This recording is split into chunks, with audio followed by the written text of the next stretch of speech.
हर शीशा पत्थर को देख के टूट जाता है, तू ऐसा शीशा तलाश कर जो पत्थर तोड़ दे।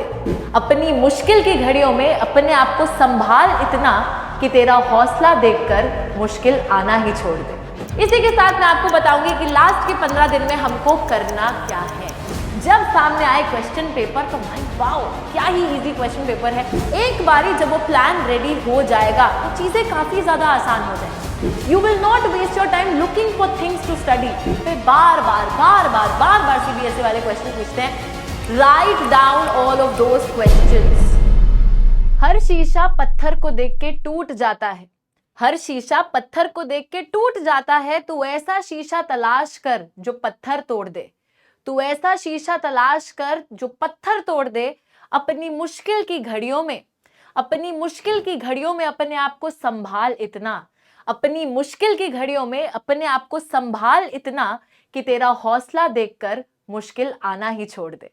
तो बच्चों, इसी बात के साथ चलिए आज के सेशन की करते हैं शुरुआत, जहां पर मैं आप क्लास 12th के बच्चों को ये एडवाइस देने वाली हूं कि लास्ट के 15 दिन जो बच गए हैं हमारे बोर्ड एग्जाम्स के लिए, उसमें हम आपको इतना मजबूत बना ले, है ना, इतना ज्यादा मजबूत बना ले कि मुश्किल आना ही छोड़ दे। जब सामने आए क्वेश्चन पेपर तो भाई वाओ, क्या ही इजी क्वेश्चन पेपर है, इजीली हम लोग सारी चीजों को अटेम्प्ट कर ले।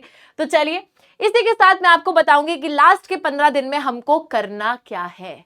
सबसे पहली बात जो कि आपको ध्यान रखनी है वो है कि आपको बनाना है एक स्टडी प्लान। अब स्टडी प्लान हम लोग कैसे बनाएंगे, तो ध्यान से मेरी बात को सुनेगा। आपको पता है कि आपके पास 15 दिन है, यानी कि 2 हफ्ते हैं लगभग। अब इस 2 हफ्ते में हर एक दिन आपको क्या पढ़ना है, कौन से टॉपिक्स को कवर करना है, जिससे कि 15 दिन में पूरा सिलेबस खत्म हो सके, उस हिसाब से आपको चीजें लिखनी पड़ेंगी। तो एक रजिस्टर लो, उस रजिस्टर में हेडिंग डालो कि plan for the next 15 days, write down every day along with the date. Monday है तो डेट साथ में लिखो और साथ में लिखो कि इस दिन मेरे को क्या क्या टॉपिक्स, क्या क्या चैप्टर्स कंप्लीट करने हैं। ठीक है, write down all of that. एक बारी जब वो प्लान रेडी हो जाएगा तो चीजें काफी ज्यादा आसान हो जाएंगी। फिर आपको पता रहेगा कि हर दिन आपको कौन सी किताब खोलनी है, कौन से चैप्टर पे जाना है, किस चीज को पढ़ना है, किस चीज को रिवाइज करना है। You will not waste your time looking for things to study, है ना। कंफ्यूजन में हम लोग नहीं रहेंगे। ये नहीं होगा कि हम ढूंढे जा रहे हैं अभी भी लास्ट के 15 दिन में भी कि अभी हमें क्या पढ़ना है क्या नहीं पढ़ना। तो पहले से ही इसका एक बहुत ही अच्छा सा प्लान बनाकर रख लीजिए। प्लान बनाने के बाद अगली चीज क्या करनी है, प्लान बनाने के बाद the next thing that you guys have to do is focus on what is important. अब यार यहां पर मैं कैसे बताऊंगी आपको कि क्या इंपॉर्टेंट है, तो ये आपको खुद से देखना पड़ेगा। देखो बच्चों, ऐसे चैप्टर्स जिनसे मैक्सिमम क्वेश्चंस रिपीट होते हैं, ऐसे टॉपिक्स उन चैप्टर्स के जिन पे बार बार क्वेश्चन बनता है, तो मेक इट अ पॉइंट कि आप वो चीजें बिल्कुल भी छोड़कर नहीं जा रहे हो। सबसे पहले आप लोगों को उस चैप्टर के, जो भी आप चैप्टर उठा रहे हैं, जो भी आप सब्जेक्ट उठा रहे हो, जो भी उसका चैप्टर उठा रहे हो, उसमें जो सबसे ज्यादा इंपॉर्टेंट चीजें हैं जिसपे बार बार सीबीएसई वाले क्वेश्चन पूछते हैं, write down all of those questions and revise those on priority. ठीक है, प्रायोरिटी देनी है उन क्वेश्चंस को, सबसे पहले उनको रिवाइज करना है, सबसे पहले उनको कंप्लीट करना है, then you have to move forward. Okay, तो यहां पे देखिए आप लोगों को ये आइडिया लग जाएगा, लेकिन ये आइडिया लगेगा कैसे, that will be through the practice of your previous year questions. This is actually the most important pointer. आप लोगों को अपने पास्ट एग्जाम के जो क्वेश्चन पेपर्स हैं उनको देखना है। तो प्रीवियस जो 10 ईयर किताबें आती है उनको पकड़ो और एक एक करके उनको सॉल्व करना चालू कर दो। मैं यही एडवाइस दूंगी कि हर दिन आपको 1 से 2 सैंपल पेपर्स तो अटेम्प्ट करने ही करने हैं, वो भी एक टाइम लिमिट लगाकर, है ना। आपको पता है कि यार मैं जब पेपर देने जाऊंगा तो मुझे 3 घंटे का ही टाइम मिलेगा। दैट मीन्स कि मैं एक स्टॉप वॉच लगाऊंगी, 3 आवर्स का उसमें टाइम रखूंगी और मैं उसी स्टॉप वॉच को चालू करते ही अपना पेपर अटेम्प्ट करना चालू कर दूंगी। इससे 2 फायदे होंगे। एक फायदा ये होगा कि आप लोगों को टाइम का अंदाजा हो जाएगा और आप टाइमली जो है पेपर को कंप्लीट करने की प्रैक्टिस कर लेंगे। अलॉन्ग विद दैट, जब आप बहुत सारे पेपर्स अटेम्प्ट करते रहोगे, बहुत सारे क्वेश्चंस आप एनकाउंटर करते रहोगे, तो आपको ना ये भी पता चलेगा कि ऐसे कौन से क्वेश्चंस हैं जो बार बार रिपीट होते जा रहे हैं। और ऐसे मोस्ट रिपीटेड क्वेश्चंस को जो भी आपके मोस्ट रिपीटेड क्वेश्चंस हैं इन्हें आप एक जगह पर लिख लेंगे, और इन क्वेश्चंस को आप जब एंड में एग्जाम के लिए प्रिपेयर करोगे तो एक दिन पहले आप इन क्वेश्चंस को खोलेंगे और सबसे पहले इन्हीं क्वेश्चंस को आप रिवाइज करेंगे जो सबसे ज्यादा टाइम रिपीट होते हैं, क्योंकि टेंडेंसी रहती है कि अगर एक क्वेश्चन बार बार आ रहा है तो इस साल भी वो शायद पूछा जाएगा। ठीक है, तो मोस्ट रिपीटेड क्वेश्चंस लिखेंगे और उनको रिवाइज करेंगे। Now the next thing here is revise every day. This is actually a thing that I swear by. तो मेरे पास भी ह्यूमैनिटीज थी, और ह्यूमैनिटीज में जो सबसे बड़ी दिक्कत बच्चों को आती है वो क्या है कि ऑल्दो हमें सब समझ में आ गया, हमने पढ़ भी लिया है, लर्न भी कर लिया है, लेकिन we keep on forgetting things because theoretical exams होते हैं मैक्सिमम, और थ्योरी के अंदर दिक्कत ये आती है कि चीजें हम भूलने लग जाते हैं। तो मेक इट अ पॉइंट, आपको चीजें याद कैसे रहेंगी, मेक इट अ पॉइंट कि एक दिन आप जो भी पढ़ रहे हो, next day you are giving 15 to 20 minutes to revise that particular topic, then only you are taking up the next thing, है ना।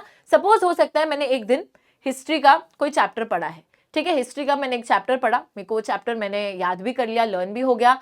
अगले दिन दूसरी किसी चीज को चालू करने से पहले मैं 15 से 20 मिनट दूंगी उसी चीज को रिवाइज करने में। तो पहले मैं उसको रिवाइज करूंगी, फिर मैं नेक्स्ट चीज पे मूव करूंगी, फिर जब थर्ड डे आएगा तो मैं फिर जो मैंने फर्स्ट डे पढ़ा था, सेकेंड डे पढ़ा था, दोनों चीजों को रिवाइज करूंगी, फिर मैं तीसरी चीज पढ़ूंगी। तो ऐसे क्या होगा, आप चीजें भूलोगे नहीं। जब आप एक चीज को बार बार रिवाइज करते रहोगे till the time your exams are coming, आप लोगों को वो चीजें 100% याद हो जाएंगी। अगर नहीं याद होती तो एक और आइडिया देती हूँ यहाँ पे, ठीक है, एक और एक्स्ट्रा पॉइंटर मैं आपको बताती हूँ कि आप लोग वॉइस नोट्स बना सकते हो। This is the trick that I used to do. मैं क्या करती थी बच्चों, कोई भी टॉपिक पकड़ती थी, उसको पहले समझती थी, उसको समझने के बाद मुझे जो भी समझ में आ रहा है, ठीक है, टूटी फूटी इंग्लिश हिंदी जो भी मेरे को समझ में आ रहा है पूरा टॉपिक, और उसके जो जो पॉइंटर्स हैं 3 या 4 पॉइंट उसमें से जो भी निकले हैं, मैं अपना वॉइस नोट ऑन करती थी फोन में, और मैं जो है सिंपली जैसे मैं अपने आप को एक्सप्लेन कर रही हूँ उस भाषा में मैं वॉइस नोट रिकॉर्ड कर लेती थी कि पहला पॉइंट ये है कि ऐसे ऐसे हुआ था, दूसरा पॉइंट ये है, तीसरा पॉइंट ये है, चौथा पॉइंट ये है। अब जब मैं फ्री भी बैठी हूँ, हो सकता है कि मैं खाना खा रही हूँ, हो सकता है कि मैं वॉक के लिए चली गई हूँ पार्क में आधे एक घंटे के लिए, मैं उस टाइम पर उन वॉइस नोट्स को चलाती थी और जो है चीजें मेरे को रिवाइज होने लग जाती थी। ठीक है, this is a very very good trick in order to learn your answers, in order to memorise things. There is one more thing, मेरे हिसाब से जितना ज्यादा आप आंसर लिख लिख के प्रैक्टिस करोगे उतने ज्यादा आपको आंसर्स लर्न होंगे। हम लोग जब सिर्फ किताब से ऐसे पढ़ लेते हैं ना, हमें लगता है हाँ हाँ लर्न हो गया, चलो चलो आगे बढ़ते हैं, but most of the times this is a big mistake that we all do कि हमें वो चीजें एक बार ही तो लर्न हो जाएंगी बट थोड़ी देर बाद हम भूल जाएंगे।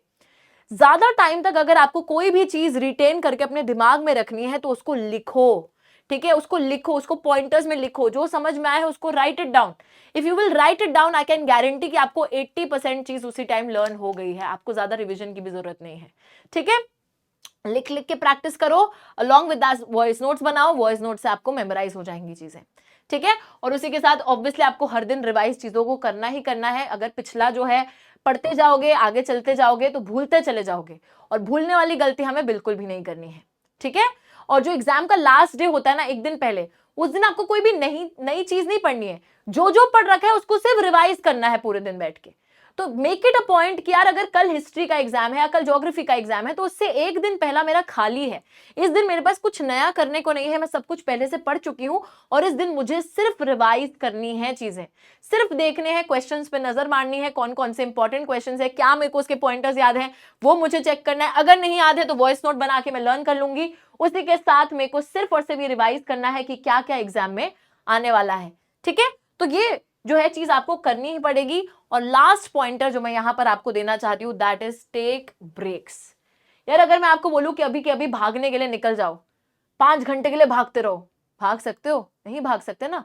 तो आपका जो दिमाग है ना, ये भी उसी तरीके से आप समझो कि आपके दिमाग को भी ब्रेक्स की जरूरत होती है। आपका दिमाग कॉन्स्टेंटली ऐसे भाग नहीं सकता। अगर आप ये सोचोगे कि मैं कॉन्स्टेंटली बैठकर 10 घंटे पढ़ूंगी, नहीं है वो चीज पॉसिबल।